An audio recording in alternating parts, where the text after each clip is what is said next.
नमस्कार दोस्तों, स्वागत है आपका हमारे चैनल टेल्स बाय यशु पर।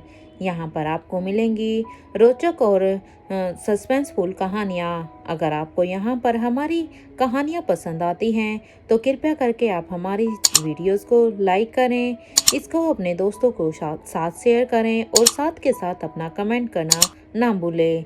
अगर आप इस चैनल पर नए हैं तो कृपया करके इसे सब्सक्राइब भी करें। आपका ज़्यादा समय न लेते हुए चलो आज की कहानी को शुरू करते हैं। रोहन ने नेहा को इतने दिनों बाद देखकर जो वो महसूस कर रहा था वो सब, जो उसे परेशान कर रहा था वो सब उसने कह दिया था। वो नेहा को इतना क्लोज समझने लगा था कि उसकी लाइफ में चल रही हर अच्छी बुरी बात जानना चाहता था। यहाँ जब आदित्य को पता चला कि समीरा उससे मिलने आई है तो ना चाहते हुए भी उसने अंदर बुला लिया। जब समीरा को पता चला कि आज आदित्य ने उसे रोकने की बजाय बुला लिया था तो उसका चेहरा अब खिल उठा था। मयंक को सुनाने के बाद समीरा इतराते हुए आदित्य के कैबिन की तरफ चलने लगी।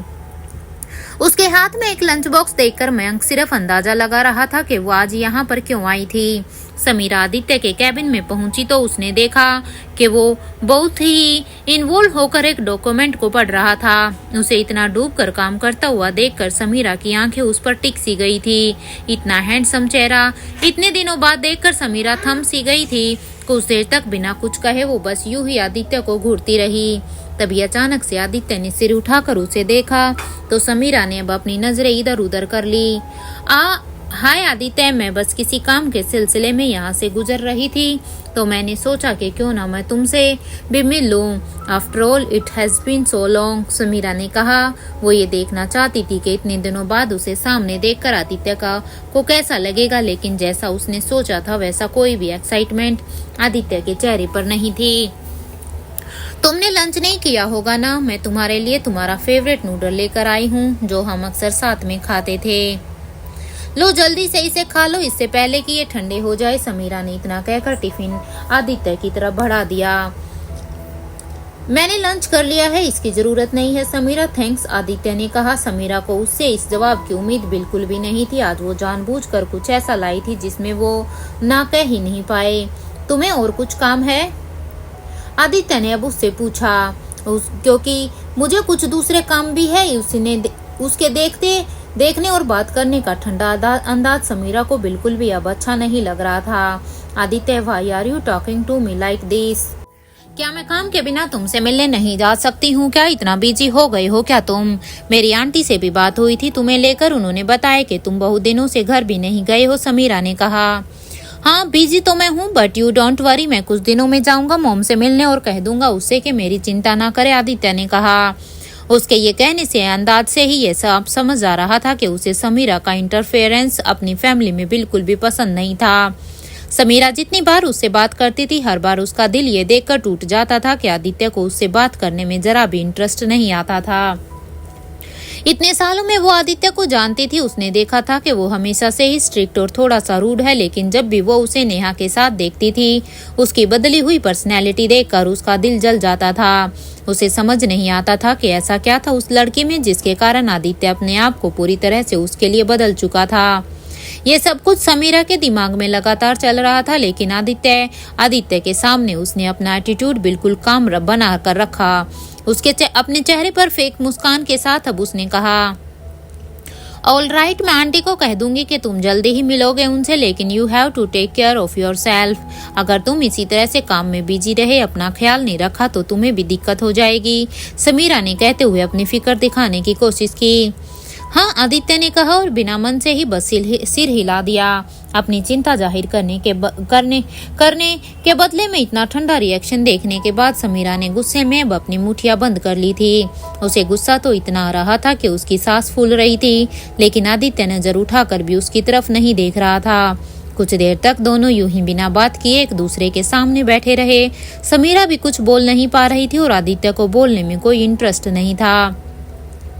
जब समीरा को लगने लगा कि उसके बोले बिना शायद उन दोनों की बात नहीं होगी, तब उसने किसी तरह से अपने गुस्से को कंट्रोल किया और कहा, वैसे तुम्हें बहुत दिन हो गए हैं ना सिद्धांत से मिले, इतना कहाँ बिजी हो गए थे तुम पिछले कुछ दिनों में?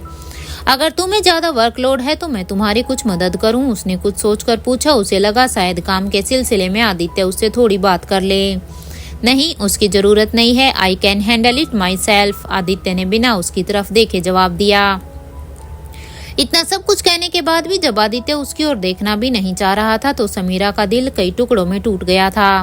पहले भी उसे आदित्य के ऐसे ठंडे जवाबों को सुनने की आदत सी थी, लेकिन अब उसका व्यवहार उसे और भी ज्यादा रूखा सा लगने लगा था। Okay Aditya, seems that you are busy right now, अब मैं चलती हूँ, उसने कहा और वहां से जाने के लिए खड़ी हो गई। उसका दिल अब इतना भर चुका था कि अगर थोड़ी देर भी वो यहाँ रुकती तो खुद की जलन, गुस्से और नफरत को फटने से शायद रोक नहीं पाएगी। आदित्य के सामने बड़ी मुश्किल से उसने एक फेक स्माइल बनाई हुई थी, लेकिन जैसे ही वो वॉक करते करते उस जगह पर आ गई जहां उसे देखने वाला और कोई नहीं था, वहां आते ही उसके चेहरे की रंगत ही बदल गई थी। आज वो आदित्य के ऑफिस सिर्फ इसलिए आई थी क्योंकि वो उसको मिस कर रही थी और इसलिए शायद वो यहाँ आकर जानना चाहती थी कि वो क्या सोच रहा था। उसे ये एक्सेप्ट करने में बहुत दिक्कत हो रही थी कि नेहा प्रेग्नेंट थी और आदित्य इस खबर को सुनकर खुश था। जब उसे ये पता चला था उसका सोना उठना बैठना सब हराम हो चुका था और आज आदित्य से मिलकर उसे नॉर्मल देखकर उसकी बेचैनी अब और भी ज्यादा बढ़ गई थी। मैंने सोचा था शायद आदित्य इस न्यूज के बाद डिस्टर्ब होगा, थोड़ा परेशान होगा, लेकिन वो तो अब तो ऐसा लग रहा है जैसे वो पहले से भी ज्यादा खुश था।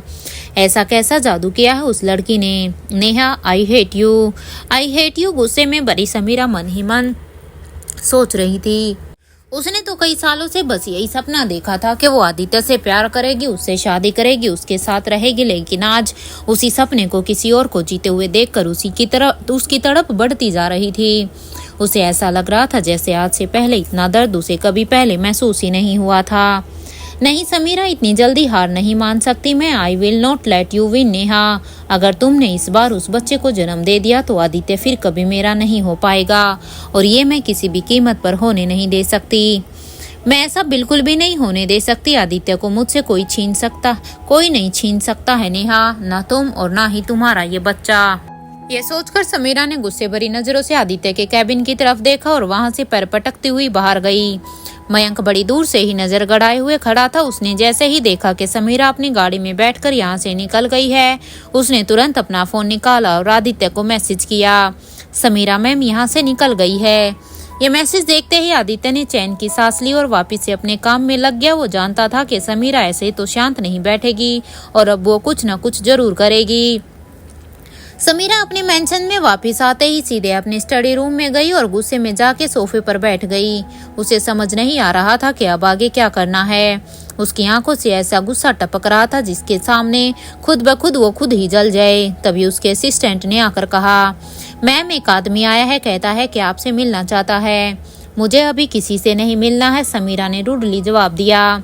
मैम हमने समझाने की कोशिश की उसे, लेकिन वो मान नहीं रहा। वो विकास के पिता हैं, असिस्टेंट ने बताया। विकास? कौन विकास? वही जिसने हमसे पैसे उधार लिए थे, समीरा ने पूछा। यस मैम, वही जिसने 5 लाख रुपए उधार लिए हैं और आज तक वो वापस नहीं कर पाए। हमारे आदमियों ने कई बार उसके बेटे से पैसे मांगने की कोशिश की, लेकिन अभी तक हमें अपने पैसे नहीं मिले हैं, असिस्टेंट ने बताया। समीरा ने कई बार मना करना चाहा, लेकिन असिस्टेंट ने बताया कि वो आदमी आज उससे मिलकर ही रहेगा। फाइनली वो आदमी उसके स्टडी रूम तक आ गया। समीरा ने देखा तो अचानक से उस आदमी ने उसका पैर पकड़ लिया था। एक पतला दुबला सा आदमी जो लगभग 50 के आसपास का लग रहा था। उसने गिड़गिड़ाते हुए समीरा के पैर पकड़ रखे थे। समीरा ने उस गरीब को देखते ही अपने पैर पीछे कर लिए। वट दा, उसने गुस्से में कहा और खुद को उस आदमी से थोड़ा दूर कर लिया। वो नहीं चाहती थी कि कोई लो स्टैंडर्ड का इंसान उसे छुए। मैडम, सॉरी मैडम, उस वृद्ध आदमी ने अपने हाथ जोड़ते हुए कहा। अब क्या चाहिए आपको? आपको पता है ना, विकास आपका बेटा हमारे पैसे वापस नहीं कर पा रहा है। जब लौटा नहीं पाते हो तो पैसे लेते क्यों हो? समीरा ने गुस्से में अब उससे चीखते हुए कहा। मैडम माफ कर दीजिए, हम कोशिश कर रहे हैं, लेकिन रकम इतनी बड़ी थी कि हम चाहकर भी वो पूरी नहीं कर पा रहे हैं। आपके आदमी हमें धमकी देकर गए हैं कि अगर हमने पैसे वापस नहीं किए तो वो मेरे बेटे को उठा लेंगे। उस बूढ़े आदमी ने परेशान होकर कहा। ठीक कह रहे हैं वो, हमें हमारे पैसे चाहिए, अब चाहे तुम दो या तुम्हारा बेटा। उसके लिए खुद को भी बेचना पड़े तो आई डोंट केयर, समीरा ने कहा। उसे कोई फर्क नहीं पड़ रहा था कि वो आदमी किस हालत में किस रिक्वेस्ट के साथ उसके पास आया था। मैडम ऐसा मत करिए, मेरे बेटे को कुछ मत करिए, आप उसके बदले जो बोलेंगी वो मैं करूंगा, लेकिन मेरे बेटे को छोड़ दीजिए, उस बूढ़े आदमी ने अब गिड़गिड़ाते हुए कहा। ये बात सुनते ही समीरा का दिमाग अब चलने लग गया। कुछ भी करने की बात जैसे उसके मन में कहीं बैठ सी गई थी। वो उस आदमी को देखकर कुछ सोचने लग गई थी। क्या कहा तुमने? समीरा ने भौं तानते हुए पूछा। जी मैडम, मैं कुछ भी करने को तैयार हूँ, आप बस हुक्म करिए, बस मेरे बेटे को कुछ मत करिए। उस आदमी ने हाथ जोड़कर पैर पकड़कर कहा। जिस तरह से अपने बेटे की सुरक्षा की भीख मांगने वो आया था, समीरा को उसकी जुबान पर भरोसा हो रहा था। वो जानती थी कि इतनी मजबूर हालत में कोई भी इंसान झूठ नहीं बोल सकता। कुछ भी करोगे सोच लो अब, समीरा ने पूछा। हाँ मैडम, आप बोलिए तो, उस आदमी ने कहा। समीरा के असिस्टेंट ने उसे पहले ही बता दिया था कि विकास के पिता सोहनलाल आदित्य के घर में काम करता था और ये बात समीरा के लिए फायदेमंद हो सकती थी। मुझे पता है तुम सिंघानिया मेंशन में काम करते हो, तो तुम नेहा के बारे में तो जानते ही होगे, है ना? समीरा ने अब कुछ सोचते हुए पूछा। मैडम, आप नेहा मैडम के बारे में पूछ रही हैं? सोहनलाल ने पूछा। मैडम कहने की जरूरत नहीं है उसे, समीरा ने चिल्लाते हुए उसे रोक कर कहा। सोहनलाल के मुंह से नेहा का नाम इतनी इज्जत के साथ सुनकर समीरा का गुस्सा और भी ज्यादा बढ़ गया था। उसने मन में इतनी नफरत भर चुकी थी कि उसका नाम सुनना भी अब उसे अच्छा नहीं लग रहा था। तभी अचानक से असिस्टेंट ने समीरा से कहा, मैम ये रहा वो सामान जो आपने मुझसे मंगवाया था। असिस्टेंट की बात सुनते ही समीरा ने उस पैकेट को लिया और मन ही मन मुस्कुराने लग गई। सोहनलाल, अब मेरी बात ध्यान से सुनो, मैं जो काम तुम्हें दे रही हूँ वो बहुत ही खास है, बहुत ही जिम्मेदारी का काम है, समीरा ने कहा। सोहनलाल को कुछ देर तक तो कुछ भी समझ नहीं आ पाया, लेकिन समीरा का चेहरा देखकर वो इतना तो समझ गया था कि उसके इरादे बिल्कुल भी नेक नहीं लग रहे थे। मतलब मैडम, सोहनलाल ने पूछ ही लिया। ये बोतल दिख रही है ना तुम्हें, ये लिक्विड तुम्हें उस पानी में मिलाना है जो नेहा रोज पीती है। बस ध्यान रहे कि किसी को भी इसके बारे में कानो कान खबर ना हो पाए, समीरा ने कहा। समीरा के बात खत्म करते ही सोहनलाल सोच में पड़ गया। वो समझने की कोशिश कर रहा था कि वो कब किचन में जाता है और किस वक्त वो ये काम कर सकता है। तुम ठीक सोच रहे हो, ये काम बिल्कुल भी आसान नहीं है, लेकिन अगर ये हो गया तो मैं तुम्हारे बेटे का कर्जा माफ कर दूंगी। तुम्हें एक भी पैसा लौटाने की जरूरत नहीं है, बाकी तुम सोच लो। मेरे आदमी जो तुम्हारे बेटे के लिए तैयार बैठे हैं। समीरा ने ये कहते हुए अपने असिस्टेंट की तरफ देखा। असिस्टेंट भी अब हंसकर उसकी बात को सपोर्ट कर रहा था, क्योंकि वो समझ गया था कि समीरा क्या सोच रही थी। आप सच बोल रही हैं मैडम, आप पूरा कर्जा माफ कर देंगी? सोहनलाल ने पूछा। वो अभी ये समझ नहीं पा रहा था कि इतनी बड़ी रकम को माफ करने के बदले में समीरा का काम क्या हो सकता था। यस, मैं अपनी जुबान से कभी भी पीछे नहीं हटती सोहनलाल, क्या लगता है तुम्हें? फायदे का सौदा है ना, और सबसे बड़ी बात इसमें तुम्हारा कोई नुकसान भी नहीं है, समीरा ने मुस्कुराते हुए कहा। समीरा जैसे जैसे आगे बोल रही थी, उस डील के फायदे सोहनलाल को और भी दिखाई दे रहे थे। और अब वो यहाँ मदद और माफी मांगने आया था। उसे नहीं पता था कि उसे इतना बढ़िया रास्ता मिल जाएगा अपना कर्ज चुकाने का। उसकी आंखें अब चमकने लगी थी, लेकिन उसे ये समझ नहीं आ रहा था कि इस बोतल में ऐसा क्या है जिसके लिए समीरा इतनी बड़ी कीमत चुकाने को तैयार थी। थोड़ी देर तक सोचने के बाद उसने अब पूछ लिया, वैसे मैडम इस बोतल में क्या है? नेहा मैडम अगर ये पिएंगी तो क्या होगा? सोहनलाल के मुंह से नेहा के लिए मैडम शब्द फिर से सुनकर समीरा फिर से चिढ़ गई थी। उसने अब उसे घूरते हुए कहा, इतने सवाल करने की जरूरत नहीं है, तुम्हें तुम्हारी कीमत मिल रही है तो चुपचाप सिर्फ काम पर ध्यान दो। जितना कहा जाए उतना करो, उसके अलावा ना तुम्हें ज्यादा दिमाग लगाने की जरूरत है और ना ही कुछ पूछने की। समीरा की तेज आवाज सुनकर सोहनलाल थोड़ा सा सहम गया। उसे लगा कि शायद उसने कुछ ज्यादा ही सवाल कर लिए थे और अब उसे चुप हो जाना चाहिए। ठीक है मैडम, जैसा आप कहें, सोहनलाल ने कहा और ये मान लिया कि समीरा कोई गैरकानूनी काम तो वैसे भी नहीं कर सकती है और वैसे भी इस वक्त उसके पास ये काम करने के अलावा और कोई रास्ता भी नहीं था। विकास उसका इकलौता बेटा था जो लाखों रुपए जुए में हार गया था। उसी की भरपाई करने के लिए विकास ने समीरा से उधार लिए थे, जिसे अब वो चुका नहीं पा रहा था। और आज अपने बेटे को बचाने के लिए सोहनलाल को यहाँ आना पड़ा और उसे वो सब करना पड़ेगा जो समीरा उससे कहेगी। इन सारे ही ख्यालों के बीच वो इतना शांत हो गया कि उसके चेहरे पर डाउट देखकर समीरा ने कहा, डोंट वरी, तुम्हें कुछ ज्यादा नहीं करना है। इस लिक्विड की 2 बूंदे तुम्हें उस पानी में मिलाना है जो नेहा पीती है। ये लिक्विड पूरी तरह से टेस्टलेस है और कलरलेस है, इसलिए इसे मिलाने के बाद पानी में हल्का सा भी चेंज नहीं होगा। और इसीलिए किसी को पता भी नहीं चलेगा इस बारे में। और फिक्र मत करो, ये लिक्विड उसकी लाइफ के लिए हार्मफुल नहीं है, समीरा ने कहा। वो जो कह रही थी वो पूरी तरह से झूठ भी नहीं था, क्योंकि जो लिक्विड वो नेहा को देने वाली थी उससे नेहा का मिसकैरेज हो सकता था। इसका मतलब है कि ये लिक्विड उसके बच्चे के लिए जानलेवा था, ना कि नेहा के लिए। लेकिन ये सच वो सोहनलाल को नहीं बताने वाली थी। सोहनलाल को समझ नहीं आ रहा था कि अगर ये लिक्विड हार्मफुल नहीं था तो फायदेमंद भी नहीं था, तो समीरा उसे नेहा को देना ही क्यों चाहती थी। इस बात को सोचकर वो पूरी तरह से समीरा की बातों पर विश्वास नहीं कर पा रहा था। पर आप सच कह रही हैं ना मैडम, सोहनलाल ने डरते हुए पूछ ही लिया। आखिरकार इतना तो वो भी समझता था कि इतने बड़े कर्जे को चुकाने की कीमत इतनी छोटी सी तो बिल्कुल भी नहीं हो सकती है। तुम्हें मेरी बात पर यकीन नहीं? खैर छोड़ो, अगर तुम्हें लगे कि कोई प्रॉब्लम हो रही है तो सीधा आकर हमसे बात करना। समीरा की ये बात सोहनलाल को भरोसा दे रही थी। उसके मन में जो शक चल रहा था वो फिलहाल के लिए खत्म हो गया था। ठीक है मैडम, ये काम मैं कर दूंगा, कुछ भी होगा तो आपको बताऊंगा, सोहनलाल ने हाथ जोड़कर कहा। उसे इस वक्त समीरा की ये डील किसी चमत्कार से कम नहीं लग रही थी, और वो अपने बेटे की जाने बकसने के लिए समीरा का दिल से शुक्रगुजार था। समीरा ने सिर हिलाते हुए सोहनलाल की बातों में हामी भर दी। उसे सब कुछ समझाने के बाद समीरा ने उसे वहां से भेज दिया। सोहनलाल के वहां से निकलने के बाद समीरा अब अपने प्लान को सोच कर मन ही मन बहुत ही खुश हो रही थी। उसे यकीन नहीं हो रहा था कि उसे सच में वो इंसान मिल ही गया था जो उसका इतना बड़ा काम करने वाला था। इस आदमी के बारे में सब कुछ अच्छे से पता करो, कहाँ रहता है, क्या करता है, एवरीथिंग। इसकी हर एक हरकत पर हमारी नज़र होनी चाहिए। ये हमारा काम, बड़ा काम करने वाला है और इस काम में मैं छोटी सी भी गलती अफोर्ड नहीं कर सकती। समीरा ने अपने असिस्टेंट को ऑर्डर दिया। यस मैम, हमारे आदमी दिन रात इस पर नजर रखेंगे। हम पूरी कोशिश करेंगे कि ये काम पूरा करे और किसी भी तरह कोई भी गलती ना हो। असिस्टेंट ने विश्वास दिलाकर वहां से चला गया। असिस्टेंट के वहां से जाते ही समीरा खुश होकर मन ही मन अब सोचने लगी, नेहा नेहा नेहा, अब कौन बचाएगा तुम्हें और कैसे? तुम प्रेग्नेंट होकर आदित्य के करीब आना चाहती थी ना, उसके बच्चे का नाम लेकर उसे इमोशनली अटैच होना चाहती थी। मैं कभी भी ऐसा होने ही नहीं दूंगी। अब तुम देखना तुम्हारी जिंदगी में कौन सा तूफान आने वाला है। ये ड्रग कोई मामूली ड्रग नहीं, तुम्हें पीने में पता भी नहीं चलेगा कि तुम्हारे पानी में कुछ मिला हुआ है। ये ड्रग तुम्हें कुछ फील भी नहीं होने देगा और धीरे धीरे तुम्हारा बच्चा। हाँ, समीरा ने अब ऐसे ड्रग का इस्तेमाल किया था जिसका अफेक्ट बॉडी में कहीं भी नहीं दिखेगा। वो सीधे ही बच्चे की हेल्थ को खराब करके उसे खत्म कर देने वाला था। उसका असर ऐसा था कि डॉक्टर को भी ये बात समझ नहीं आएगी कि नेहा का मिसकैरेज किस ड्रग की वजह से हुआ है। सबको यही लगेगा कि ये एक एक्सीडेंट है। वो जितना इस बारे में सोच रही थी उतनी ही वो खुश हो रही थी।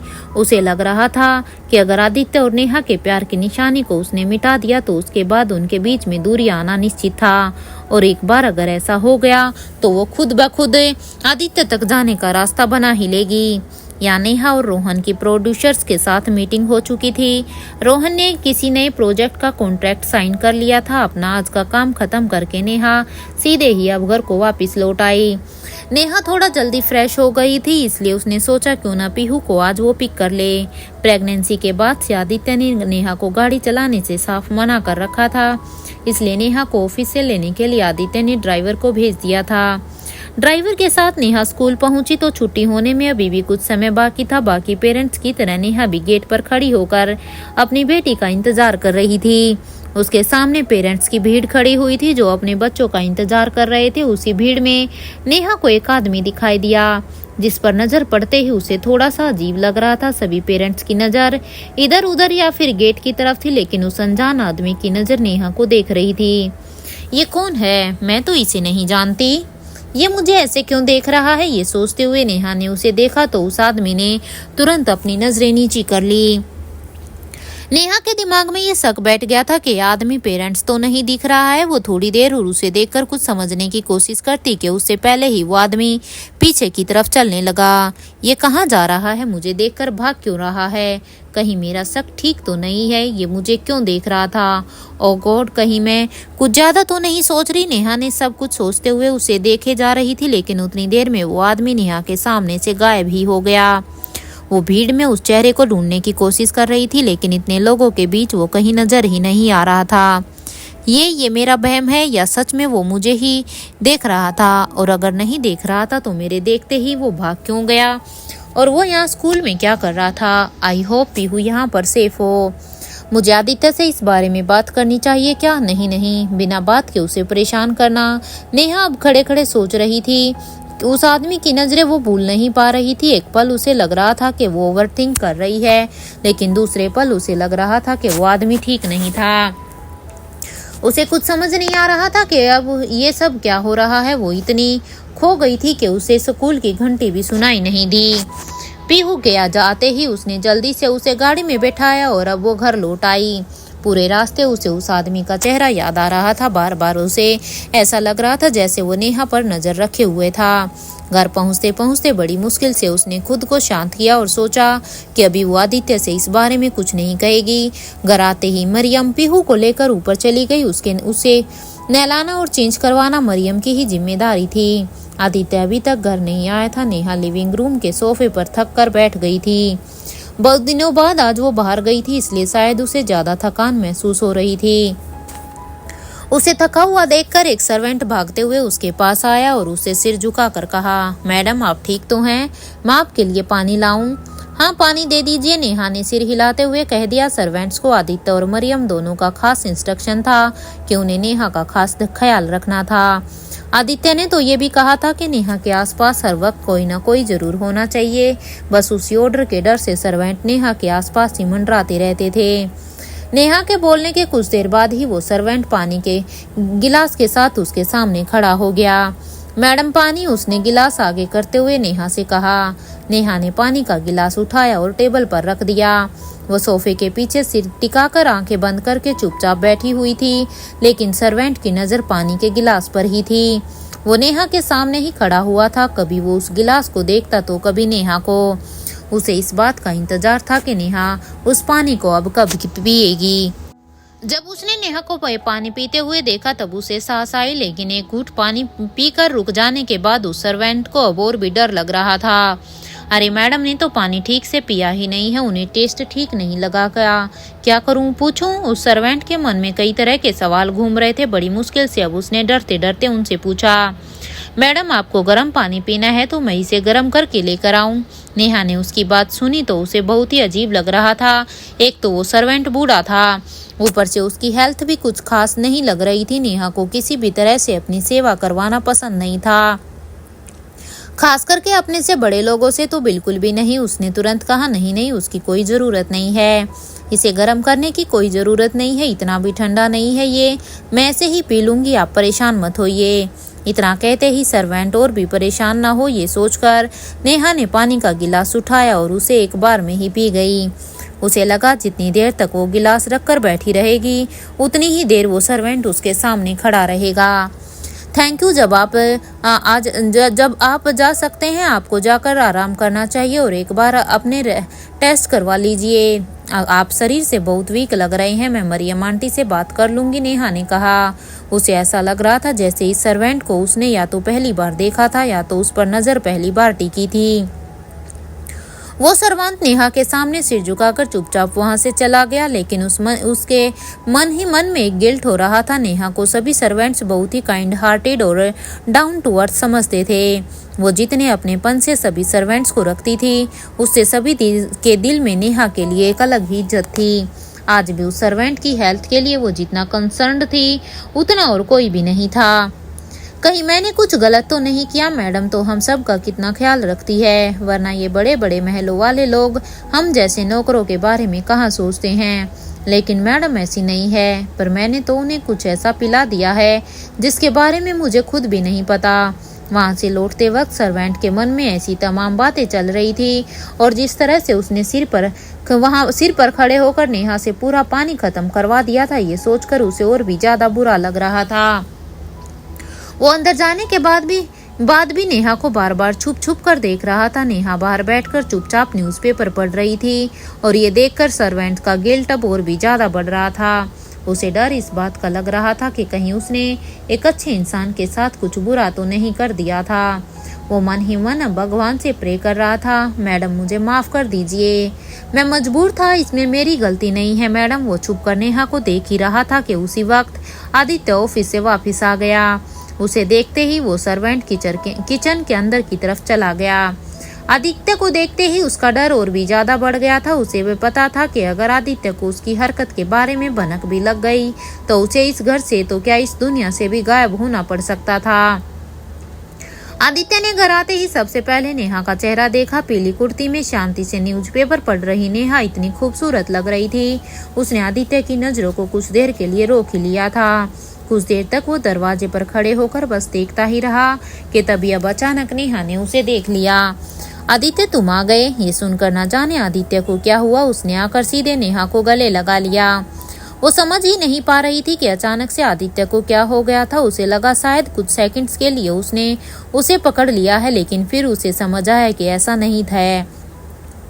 आदित्य क्या कर रहे हो, छोड़ो मुझे, सब लोग देख रहे हैं, क्या सोचेंगे। नेहा ने ये कहकर खुद को छुड़ाने की कोशिश की, लेकिन आदित्य ने उसे और भी जोर से पकड़ रखा था। क्यों, मैं अब अपनी वाइफ को हग भी नहीं कर सकता क्या? उसमें भी तुम्हें कोई दिक्कत है क्या? ऐसा लग रहा था जैसे वो कितने दिनों बाद नेहा को देख रहा था। आज कई दिनों बाद नेहा ने घर से बाहर कदम रखा था। वो ठीक है या नहीं, ये चिंता आदित्य को पूरे दिन से सता रही थी और नेहा को अपने सामने देखकर वो खुद को अब रोक नहीं पाया। आई मिस्ड यू, आदित्य ने अब धीरे से कहा। नेहा को यकीन नहीं हो रहा था कि आदित्य ने एक्चुअली ये कहा था कि सुबह से लेकर शाम में भी उसने नेहा को मिस किया। उसे लग रहा था कहीं आदित्य उससे मजाक तो नहीं कर रहा। इतना कहने के बाद आदित्य ने खुद को नेहा से दूर जरूर कर लिया था, लेकिन उसकी आंखें नेहा पर ऐसे टिकी हुई थी जैसे आज उसे वो अपनी नजरों से ओझल ही नहीं होने देना चाहता था। डिनर के बाद वो संभल कर नेहा को अपने कमरे में लेकर गया। उन दोनों को तो ज्यादा नींद ही नहीं आ रही थी, लेकिन आदित्य की थपकियां सिर पर फेल करते हुए नेहा ने अपनी आंखें अब बंद कर ली थी। उसी वक्त समीरा अपने घर में अपने कमरे में बड़ी टेंस्ड में बैठी हुई थी। बेचैन होकर वो कमरे में इधर उधर ऐसे टहल रही थी जैसे वो किसी चीज का इंतजार कर रही हो। उसी दौरान उसका फोन बजा, जिस पर बात करते ही वो खुशी से उछल पड़ी। ग्रेट, बहुत अच्छा काम किया है तुमने, बस इसी तरह से तुम्हें ये काम रोज करना है, समीरा ने मुस्कुराते हुए कहा। फोन रखते ही समीरा का परेशान चेहरा ऐसे खिल उठा जैसे धूप में सूरजमुखी। वो अपने इस प्लान के पहले पड़ाव को पार करने के बाद मन ही मन प्राउड फील कर रही थी। अब मजा आएगा, अभी तो ये शुरुआत है नेहा, तुम देखती जाओ कैसे कैसे एक एक करके तुमसे सब कुछ छीन जाएगा और तुम्हें पता भी नहीं चलेगा, समीरा ने खुद से कहा। उसे इस बात का जरा भी एहसास नहीं था कि अपनी नफरत में वो किसी नन्ही सी जान को नुकसान पहुंचा रही थी।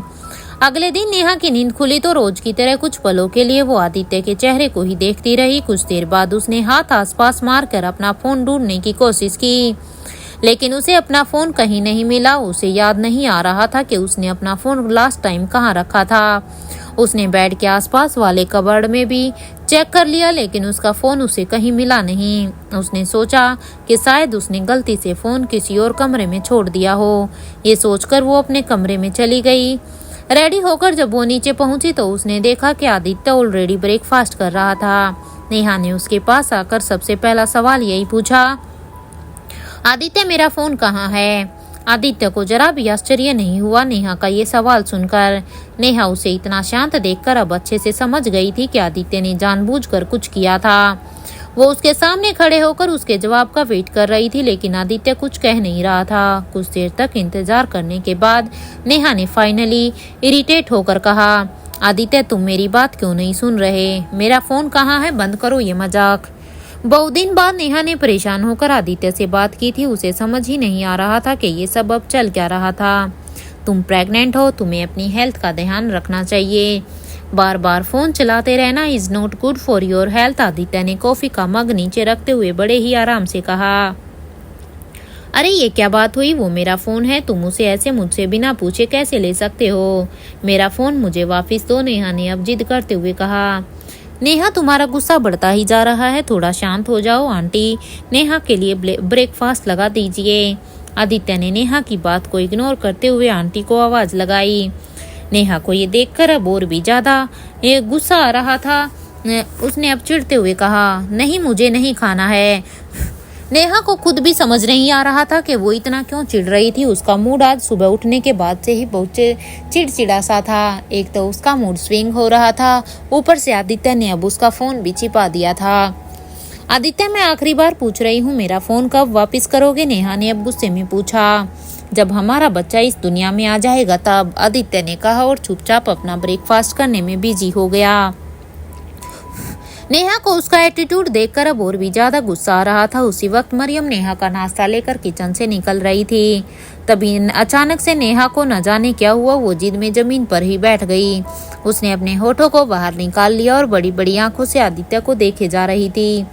उसका चेहरा ठीक वैसा ही लग रहा था जैसे पीहू का उदास चेहरा लगता है। आदित्य को उसका पपी फेस देखकर बहुत ही हंसी आ रही थी। उसे यकीन नहीं हो रहा था कि नेहा ऐसा कुछ कर रही थी। मरियम भी ब्रेकफास्ट लेकर बीच रास्ते में ही रुक गई थी। वो नेहा की इस हरकत को देखकर दंग रह गई थी। नहीं, मुझे मेरा फोन दो, नहीं तो मैं नहीं खाऊंगी। अब तुम डिसाइड करो कि करना क्या है, नेहा ने जिद में कहा। नेहा को आज ये जिद करने में जरा भी अजीब नहीं लग रहा था। जिस हक से वो आदित्य से अपनी बात कर रही थी, आदित्य आंखें फाड़कर बस उसके भोले भाले चेहरे को ही देखे जा रहा था। कुछ मिनटों वहां बैठने के बाद नेहा उठी और सीधे अब ऊपर चली गई। उसने पलट कर आदित्य को देखना भी जरूरी नहीं समझा। मरियम भी समझ नहीं पाई कि अचानक से क्या हुआ। ऐसी कौन सी जिद थी जिसकी वजह से नेहा का मूड इतना खराब हो गया था। अपने कमरे में जाकर नेहा चुपचाप बेड पर लेट गई। एक पल तो उसे लग रहा था उसने कुछ ज्यादा ही कर दिया और दूसरे पल उसे आदित्य पर अब और भी ज्यादा गुस्सा आ रहा था। उसने अपना कमरा भी बंद कर लिया था क्योंकि उसका किसी से भी बात करने का मन नहीं था। मरियम उसे नाश्ता करवाने के लिए 2-3 बार आई। दरवाजे के बाहर खड़े होकर उसने बहुत आवाज लगाई, लेकिन नेहा ने गुस्से में दरवाजा ही नहीं खोला। नेहा, प्लीज खा लो, नहीं तो वीकनेस हो जाएगी। मरियम अलग अलग तरह से नेहा को समझाने की कोशिश कर रही थी, लेकिन नेहा मानने को तैयार ही नहीं थी। थोड़ी देर बाद जब तीसरी बार दरवाजे पर खटखटाने की आहट सुनाई दी, तब नेहा ने चिल्लाते हुए कहा, मुझे नहीं खाना, बार बार जिद मत करो। उसने जैसे ही अपनी बात खत्म की, दरवाजे पर चाबी घुमाने की आवाज आई और हैंडल के घूमते ही दरवाजा खुल गया। उसके तुरंत बाद नेहा के सामने आदित्य आकर खड़ा हो गया। नेहा ने देखा कि आदित्य के ठीक पीछे मरियम भी खड़ी थी। उन्हें देखकर नेहा अचानक से उठकर बैठ गई थी। वो मरियम को तो कुछ कह नहीं सकती थी, लेकिन आदित्य को देखकर उसने अपना मुंह और भी सड़ा लिया। तुम यहाँ क्या कर रहे हो? मैंने मना किया था ना, मुझे कुछ नहीं खाना, जाओ तुम यहाँ से, नेहा ने अभी भी उसी जिद में कहा। नेहा, अब और नाटक नहीं, चुपचाप खाना खाओ। अब आदित्य ने कहा, क्या उन दोनों के बीच इस बचकानी लड़ाई से और गहरा हो जाएगा उनका प्यार? क्या समीरा की चाल हो जाएगी कामयाब? क्या था उस पानी में जो नेहा ने पिया था?